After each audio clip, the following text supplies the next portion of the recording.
Rain beats down on the heavy canvas of a military press conference tent set up in the mud near Nancy in October 1944. Staff officers stand beside mapboards while war correspondents rustle notebooks in the chill. In the third row sits Sven Lindqvist, a 45-year-old Swedish journalist wearing a damp civilian coat. Tucked inside his palm is a yellowed 1912 Olympic target scoring card from Stockholm, carried across neutral borders into a war zone. General George S. Patton is laying out Third Army gasoline quotas when Lindqvist suddenly stands up.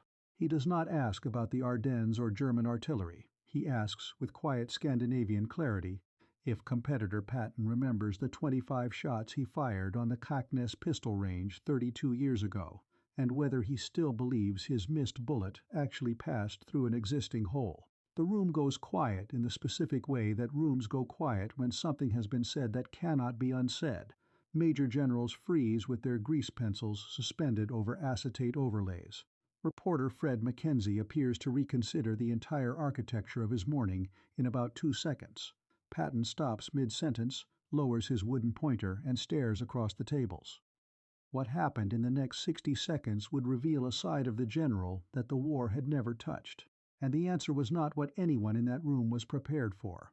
If you want more untold, deeply researched human stories from the hidden corners of World War II, make sure to hit that subscribe button and turn on notifications so you never miss an episode. Let me back up a second, because to understand what it took for Sven Lindqvist to stand up and ask that question, you have to understand what a Third Army press conference actually was in October 1944. It was not a salon. It was not a place for polite conversation or nostalgic reflection. It was a cold canvas tent pitched in the liquid mud outside Nancy, smelling of wet canvas, diesel fumes, stale tobacco, and soaked wool outside.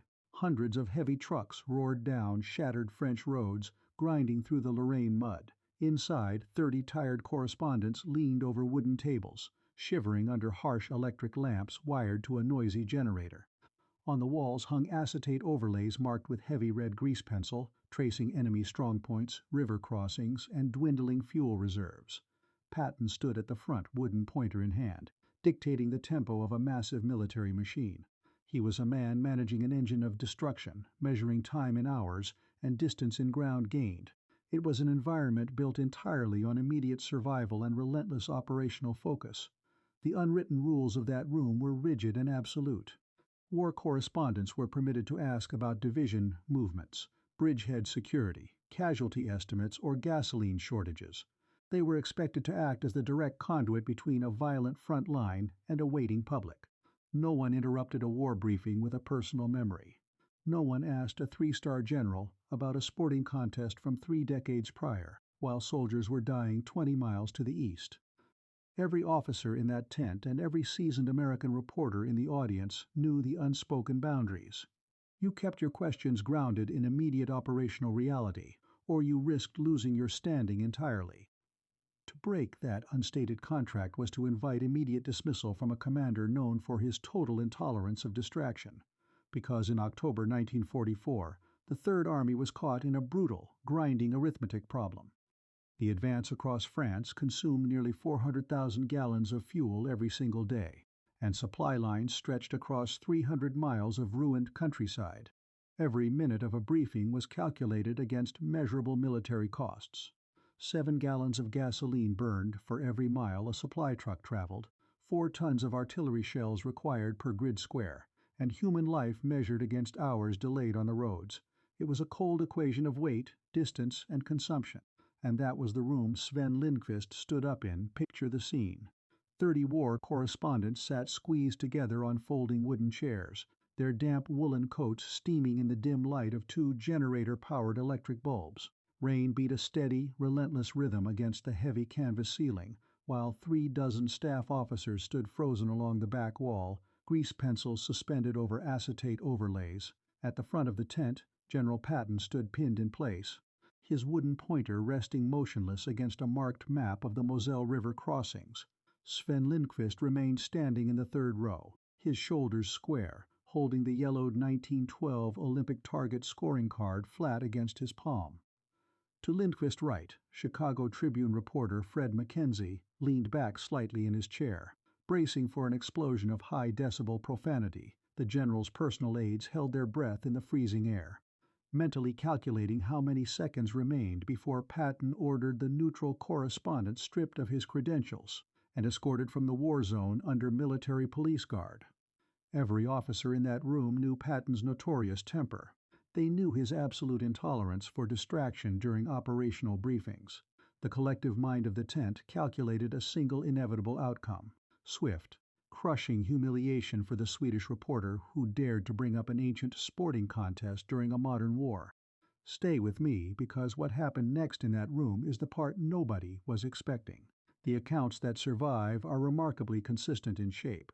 Witnesses in that wet canvas press tent would later recount the exact sequence of physical movements, down to the sudden, frozen silence of 30 American staff officers who fully expected the commander of the Third Army to explode. Instead of shouting, General Patton slowly set down his wooden pointer against the acetate mapboard. Not the way a general looks at a foolish interruption from a civilian newsman. Not the way an aggressive commander looks at a foolish distraction while his armaments grind through thick French mud. He looked at Sven Lindqvist with the sudden, quiet focus of a man pulled 32 years backward into his own youth. A faint, knowing smile touched the corner of Patton's thin mouth. His posture relaxed from military rigidity into something remarkably quiet and steady. He leaned back against the heavy wooden briefing table, folded his arms, and looked directly into the Swedish correspondent's eyes. He said with absolute, unwavering precision, "Shot 7 went high left. Shot 10 passed clean through the center of hole 6. Patton then proceeded to walk through all 25 shots, detailing windage, elevation, target group clusters, and individual sight adjustments from July 1912 without consulting a single note. Fred Mackenzie, the veteran Chicago Tribune reporter sitting 2 rows back, scribbled frantically in his notebook, later describing Patton's voice as completely devoid of boastfulness or frustration. The general spoke with clinical exactness. He remembered every single impact, every slight drift of the breeze, and every fraction of an inch that stood between him and an Olympic gold medal. The thick tension in the press tent dissolved into a strange, breathless awe as senior officers realized they were listening to a living archival record. See, what most folks don't realize is that Patton's legendary memory for tactical terrain, grid coordinates, and armored maneuvers came from the exact same cognitive architecture. The mind that calculates daily gasoline burn rates, heavy artillery shell expenditures, and rapid troop movements across 200 miles of French roads is fundamentally the same mind that remembers a physical target range in Stockholm 32 years prior. To Patton, that 1912 competition had not been a simple sport or a casual athletic memory. It had been a precise mathematical equation involving wind vector, velocity, target density, and absolute physical self-control. When the Swedish judges ruled that his missing bullet was a total miss rather than a double penetration through an existing bullet hole, they were applying a bureaucratic judgment to a physical reality. Patton knew to be factual. He did not carry the memory out of personal vanity or ancient resentment. He remembered it because his entire worldview rested on the bedrock belief that reality, once measured, remains constant. In a modern war governed by cold, unforgiving arithmetic, where hundreds of supply trucks and dozens of American lives hung on exact measurements, a commander who forgets a single variable is a commander who fails. In that quiet canvas tent near Nancy, Patton was not stepping away from his military command. He was demonstrating to every officer in the room why he possessed it in the first place. Every officer who served under General George S. Patton Jr. during the European campaign understood that the Third Army operated at a tempo unmatched by any other command. Decisions that would take days in rear echelon headquarters were executed in minutes along the forward line, driven by Patton's belief that speed, audacity, and relentless pressure were the ultimate life-saving tools on a battlefield. Yet this relentless drive was balanced by an unyielding respect for practical competence on the ground, proving time and again that a commander who listens to physical ground truth is a commander who achieves decisive victory. The historical records preserved from the Third Army's advance across Europe demonstrate a consistent pattern. Tactical momentum relied not merely on grand strategic maps, but on the quiet, unheralded competence of ordinary soldiers doing their duty under extreme pressure. Whether in the freezing mud of the Ardennes or the dust of western France, Moments of unexpected courage and technical precision defined the true character of the Allied war effort. Sven Lindqvist was 45 years old, born in a cramped three-room apartment above a watchmaker's workshop on Vasagatan in central Stockholm. His father, a quiet craftsman who spent 50 years repairing complex clockwork escapements and hand-carving tiny brass gears, had taught young Sven that an error of 1/10 of a millimeter was not a matter of opinion. It was a failure of duty. The elder Lindqvist raised his son to believe that physical measurements and precise numbers were the only entirely honest things in a shifting world. That early training shaped Sven into a man of quiet, relentless observation. Before the war pulled him across borders, Sven worked as an archival clerk and sports compiler for a Stockholm daily paper, spending cold winter evenings in quiet basements verifying track times, rifle scores, and municipal records. He was not a war correspondent by ambition. He was a master of documentation who was sent into a torn Europe because he understood record-keeping better than anyone else in his editorial office. Back in Stockholm, his wife, Karin, worked long shifts at a neighborhood apothecary on Drottninggatan, sending him weekly letters, filled with simple updates about the rising price of heating coal, and the early snow falling across Lake Mälaren. They planned to buy a small wooden cottage near the coast, after the war ended, a quiet place where Sven could complete a detailed history of early Scandinavian athletic trials.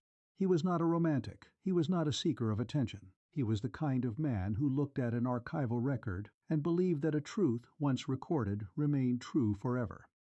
When General Patton finished his precise breakdown of all 25 shots and turned back to his acetate mapboards without another word, Lindqvist offered no dramatic speech or follow-up argument. He did not seek the general's approval or attempt to claim a verbal victory. He simply nodded once with quiet Scandinavian composure. He smoothed down the yellowed 1912 Olympic target scoring card, folded it neatly along its original 3-inch paper crease, and slipped it safely back into the inside pocket of his heavy tweed coat. He opened his notepad, placed a single neat checkmark beside the year 1912 in his index, and sat down to listen silently as the general resumed detailing Third Army supply routes. Fred Mackenzie, the Chicago Tribune reporter sitting 2 rows back, watched the entire exchange in stunned silence. Mackenzie was 38, a seasoned journalist from Elgin, Illinois, who had covered big city courtrooms before following American troops across Southern Europe. He filed a detailed dispatch that evening, capturing the extraordinary moment when an Army commander paused a war to recount 3-decade-old windage corrections.